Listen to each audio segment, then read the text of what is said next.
네, 위원님 오늘은 또 올해 유난히 늦게 찾아오는 가을인데 또 유난히 짧게 지나가겠다고요? 또 어느 정도 짧아지는지도 좀 궁금합니다. 우리가 이제 가을을 구분하는 것이 하루 평균 기온이 20도 이하로 내려가서 다시 이제 기온이 올라가지 않는 첫날을 가을이 시작됐다라고 얘기를 하는데, 네. 올해는 뭐 지금 뭐 아시겠지만 여름서부터 지금까지 이례적으로 기온이 굉장히 높은 음, 날씨가 지속이 되고 있습니다.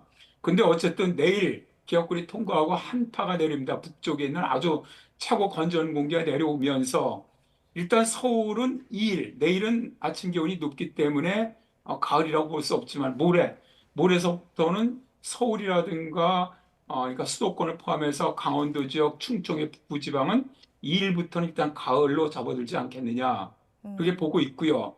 이렇게 되면은 이제 평년보다 한 3, 4일 정도 늦은 형태가 되는 것이고요. 그다음에 충청 남부지방이나 전북, 경북 지역은 다시 8일 정도 한파가 또다시 내려올 거로 보이거든요. 그럼 그때 가서 가을이 시작되는 것으로 보고 있고, 가장 늦은 제주 같은 경우는 10월 한 20일 정도에 가면은 가을로 시작할 것이다 이렇게 보는데, 음, 지금 현재 지구온난화로 인해서 지금 계속 가을은 짧아지고 그러니까 늦게 시작을 하고 기간도 짧아지고 있거든요. 네. 그래서 올해 같은 경우는 또 현재 예상이 11월 중순 이후에 일단 한파가 시작할 거로 보고 있어요. 음, 그렇다면 올 가을은 거의 한 달 내지 한 달 반 정도만 지속된 다음에 겨울로 가지 않겠느냐. 그게 굉장히 짧은 가을이 될 가능성이 좀 있는 그런 해라고 예상이 됩니다. 음. 자, 위원님께서 짚어주셨던 것처럼 11월부터 한파가 올 수 있다고 하고 또 이례적이었던 더위만큼 추운 겨울이 된다는 예측도 나오고 있거든요. 위원님께서는 좀 어떻게 전망하세요? 일단 올해 네. 이렇게 이제 좀 11월 중순 이후부터 추위가 와서 12월에 초겨울 한파가 올 것이라고 예상하는 가장 큰 이유는 현재 음, 라니냐로 진행되고 있기 때문에 그렇습니다. 라니냐로 진행되게 되면 대개 11월 초까지는 북서태평양 해상도가 높아지면서 우리나라 따뜻한 경향을 보이지만 11월 중순 이후에는 일본 동부 쪽으로 저하부가 만들어져요. 그러면서 저하부가 만들어지면 우리나라 쪽, 그러니까 우리나라 북서쪽에는 한기를 끌어내리는 이런 역할을 해줍니다. 그러다 보니까 좀 추워질 가능성이 있는 것이고요.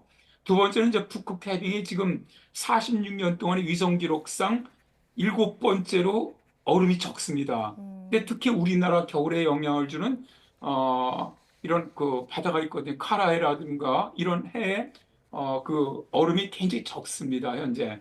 그렇게 되면 우랄 산맥 쪽에 고압력이 발달하면서 우리나라 쪽 한기를 끌어내리는 역할을 할 수가 있거든요. 그래서 이런 것들이 대개 이러한 해에 발생할 때 대개 초겨울에 상당히 추운 그런 특징을 보이고요. 세 번째는 저 북극 해빙이 굉장히 적을 경우에는 실제로 이 북극에 있는 한기를 막아주는 제트 기류가 약해집니다. 그래서 음, 남쪽으로 길게 사행해 내려올 수가 있거든요. 이게 이제 바로 12월에 우리나라 쪽 사행해 내려오면서 정체할 가능성이 큽니다. 대개 이제 라니아가 발생하고 초겨울 한파가 내려왔던 2021년, 2022년 같은 경우가 12월에 한 열흘에서 보름 정도 한파가 발생을 하면서 굉장히 추웠거든요. 그러면서 네. 당시 2022년 같은 경우는 한강도 굉장히 역대 가장 빨리 결빙을 했던 이런 사례처럼 올해도 거의 기압계가 그렇게 흘러가지 않겠느냐. 음. 그래서 12월까지는 한파가 좀 빨리 강하게 내려올 가능성이 있다고 보는 것이고요. 그 이후에 이제 올 겨울 1월이나 2월은 평년과 비슷하게 일단 저는 2월은 평년보다 약간 따뜻하게 예상을 하고 있습니다. 네.